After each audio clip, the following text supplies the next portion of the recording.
নিচে ওনাকে স্যান্ডেল দিয়ে পেটাবো, উনি যেই হোক, whoever he is, whatever he is. মানে আমি কোনো বিষয় না, আমি একজন সাধারণ মানুষ। আমাকে কেউ অপমানজনক, লিসেন টু মি, অপমানজনক একটা কথা বললে তার ব্যাখ্যা দিতে হবে। এটা নিয়ে কোনো আলোচনা নাই। এই জায়গায় ধর্মীয় উপাসনার নামে নারীদেরকে ঝাঁটা দিয়ে পিটানো হইতেছে, কোনো আলোচনা নাই। এই বাস্টার জিয়াউল থামেয়ার দেখেন, এই জায়গায় মুসলিম নারীদেরকে আমাকে আউট করে দিতে পারেন, I will never come back again, but let me retaliate.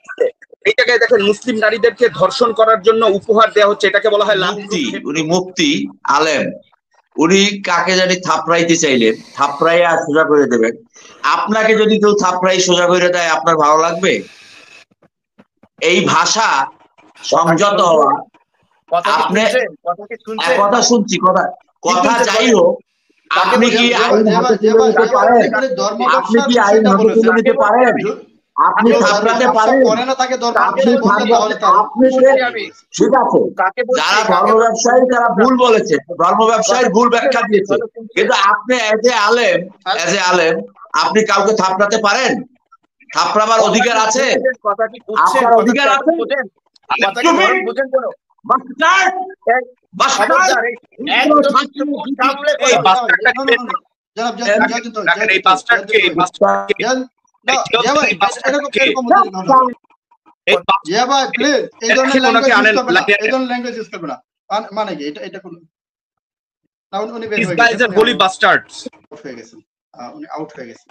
ওনাকে ডাকেন, এই বাস্টারটাকে ডাকেন, এই বাস্টারটাকে ডাকেন,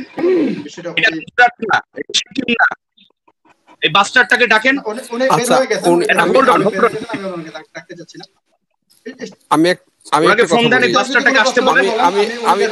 আমি একটু কথা বলি। আসলে আমাদের এখানে একটু ঝামেলা হয়েছে। আমরা এটা টক শো, এটা যুক্তির মঞ্চ। আমরা জিতবো অথবা পরাজিত হব যুক্তি দিয়ে, হ্যাঁ। এবং আমরা মুসলমান হিসেবে আমরা কিভাবে কথা বলবো সে ব্যাপারেও আল্লাহ রসুল অনেকগুলা পথ বলেছে, হ্যাঁ। আল্লাহ রসুলের প্রতি যখন মানে কাফিররা, বিধর্মীরা অনেক অত্যাচার করেছে, অনেক খারাপ কথা বলেছে, তখনও কিন্তু তিনি কোনো খারাপ কথা বলেন নাই। কাজেই যেভাবেই হোক থাপড়ানোর কথা বা এই ধরনের ল্যাঙ্গুয়েজ যেমন আমাদের কারো মুখ থেকে আসা যে কোনো পরিস্থিতিতে উচিত না, যে কোনো পরিস্থিতিতে আসা উচিত না। আবার উনি যেটা করেছে এটা ভয়াবহ রকম গর্হিত, এটা কোনোভাবেই গ্রহণ করা যায় না এবং মানা যায় না। এবং ইশতিয়াক সাহেব আমি বলি, ইশতিয়াক সাহেব, আমরা এই কাউকেই থাপড়ানোর পক্ষে না। আপনি নাগরিক হিসেবে আপনি একজন আইনজীবী, আমি বলি আপনি একজন আইনজীবী, আপনি আইনজীবী, আমার থেকে আইন ভালো জানেন। আপনার সাথে অ্যাড করি নবী করিম সাল্লাল্লাহু আলাইহি ওয়াসাল্লাম যে রেফারেন্সটা দিলেন, এটা হচ্ছে তাকে যখন ব্যক্তিগতভাবে অ্যাটাক করা হয়েছে তিনি প্রতিশোধ নেন নাই, এটা সামগ্রিক না। কিন্তু যখন ইসলামের উপর আঘাত হেনেছে, যখন মুসলমানদের উপর আঘাত হেনেছে, তিনি পাল্টা আঘাত করার জন্য নির্দেশ দিয়েছেন, এটা কোরআনের নির্দেশ। আচ্ছা, আমি আপনার প্রশ্নের জবাব দিই,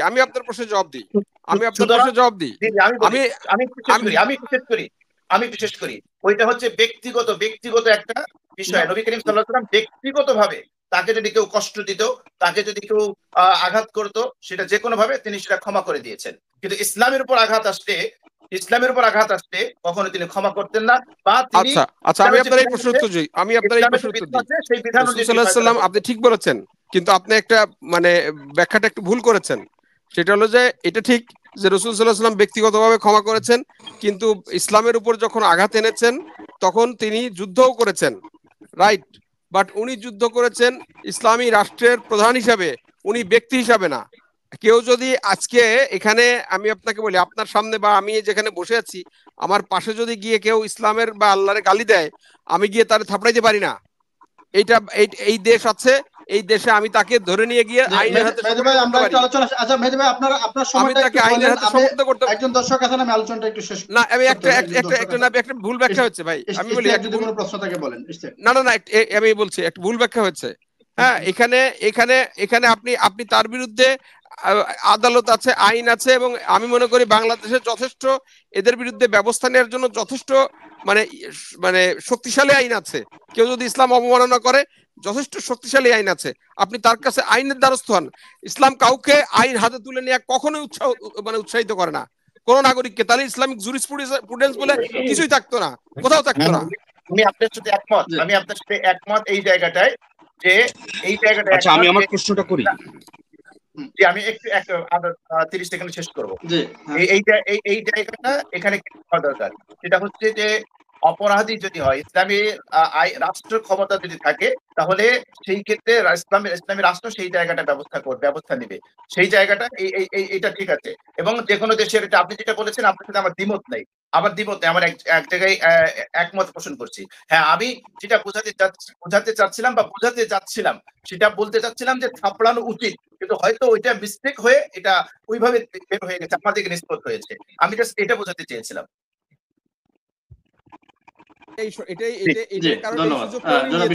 শুনেন, এই সুযোগটা উনি নিয়েছেন, এই সুযোগগুলো আমাদের দেওয়া উচিত না। আমরা একটু প্রশ্নটা নিয়ে ইশতিয়াকের প্রশ্নটা নিয়ে আমি একটু আলোচনায় চলে আসছি। আমাদের ইশতিয়াকের একজন দর্শক আবারও যুক্ত হয়েছেন। যে ইশতিয়াক, একটু সংক্ষিপ্তভাবে বলতে হবে, দ্বিতীয়বার যুক্ত হয়েছেন আপনি, যদি কোনো প্রশ্ন থাকে বলেন। ইশতিয়াক জি, প্রথম কথা হচ্ছে যে মানে আসলে সম্মান করতে চাই কিন্তু সম্মান দিয়ে রাখতে পারি না, যোগ্য না। এখানে প্রথমে একটু চলমান ঘটনা নিয়ে প্রতিক্রিয়া দেখাই। এই যে দেখেন, আলেমরা শুধু একটু থাপড়াবো কথা বললেই আলেমদের মৌলবাদী বলা যাবে, ধর্ম ব্যবসায়ী বলা যাবে, একজন মানি মানুষকে লাঞ্ছনামূলক কটাক্ষ করা যাবে, কিন্তু উনি যদি থাপড়াইতে যায় তাহলে ওনাকে বাস্টার্ড বলতে হবে এবং জুতা দিয়ে পিটাইতে হবে। তাহলে এই ক্ষেত্রে প্রতিক্রিয়া কি? আমি মনে করি ওনাকে এখানে ডাইকে আনেন, আমার সামনে আনেন, আমি নিজে ওনাকে স্যান্ডেল দিয়ে পিটাবো, উনি যেই হোক, whoever he is, whatever he is. মানে আমি কোনো বিষয় না, আমি একজন সাধারণ মানুষ।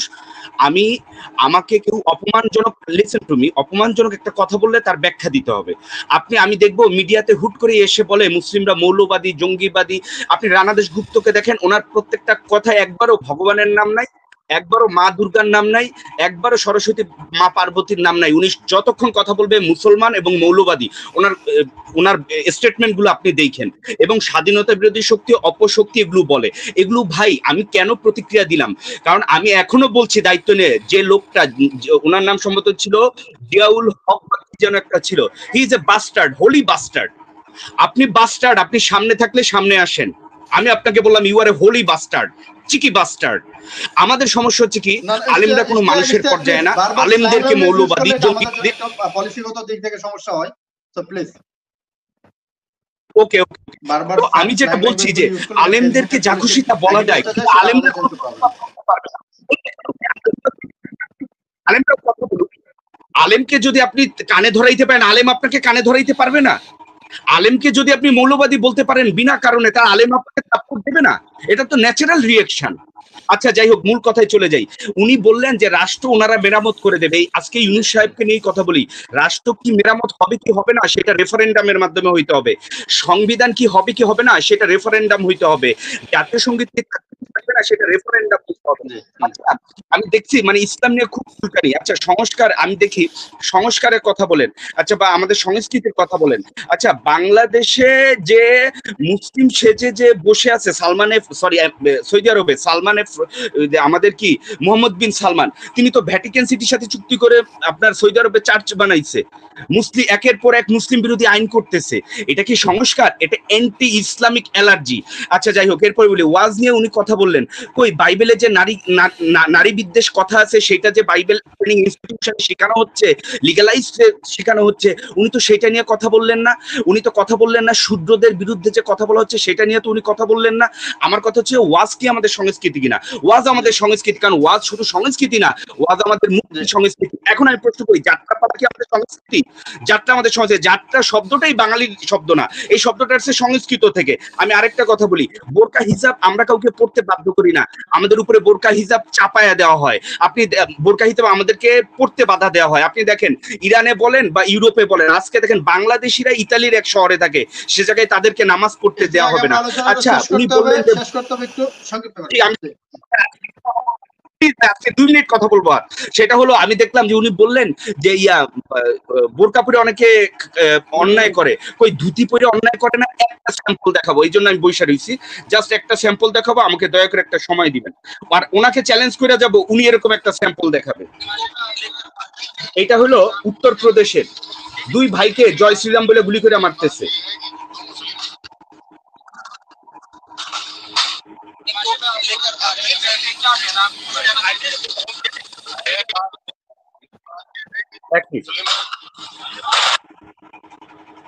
জয় শ্রীরাম বলে গুলি করে মারলো। এই ভিডিওটা পুরাটা দেখতে পারবেন। এইখানে ধর্মীয় সভার নামে মুসলিম নারীদের ধর্ষণের হুমকি দেওয়া হইতেছে, এটা নিয়ে কোনো আলোচনা নাই। এই জায়গায় ধর্মীয় উপাসনার নামে নারীদেরকে ঝাঁটা দিয়ে পিটানো হইতেছে, কোনো আলোচনা নাই। এই বাস্টার্ড জিয়াউল থামেয়ার দেখেন, এই জায়গায় মুসলিম নারীদেরকে আমাকে আউট করে দিতে পারেন, I will never come back again, but let me retaliate. এই জায়গায় দেখেন মুসলিম নারীদেরকে ধর্ষণ করার জন্য উপহার দেওয়া হচ্ছে, এটাকে বলা হয় লাভ প্রুফ ক্ষেত্র। ওরা বিশ্বাস করে, যা জানতে পারছে এতক্ষণ পর্যন্ত, যে স্বর্গ গেলে 1000 অপ্সরা পাবে ধ্বংস করতে পারলে, ওরা সেই মিশনে নামছে। এটা বাংলাদেশেও চলছে, ইন্ডিয়া এটা পরিচিত ভাগুয়া লাভ ট্র্যাপ। দেখেন এই ভিডিওটা আপনাকে পাঠাবো, দয়া করে টেলিকাস্ট করবেন যদি কারেজ থাকে। এই হচ্ছে অবস্থা। এরপরে সর্বশেষ একটা ভিডিও দেখাবো আপনাকে, সেটা হচ্ছে যে আমরা মুসলিমরা কি, এই যে দেখেন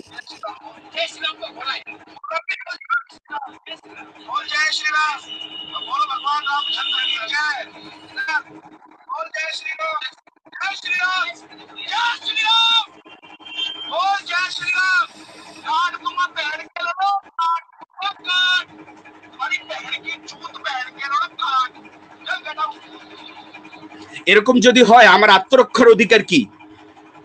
আমাকে যদি এইভাবে লাঞ্ছিত করা হয়, আমি কি তখন বসে বসে আঙ্গুল চুষবো? আমি কি পাল্টা আঘাত করবো না? সেজন্য জুতা দিয়ে পিটাইতে হবে। ওনাকে সামনে ডাকেন, বললেন আমার ঠিকানা দিয়ে দিয়েন, ওনাকে আসতে বললেন, বাংলাদেশে থাকবো, নাহলে ওনাকে স্যান্ডেল পিটা করবো।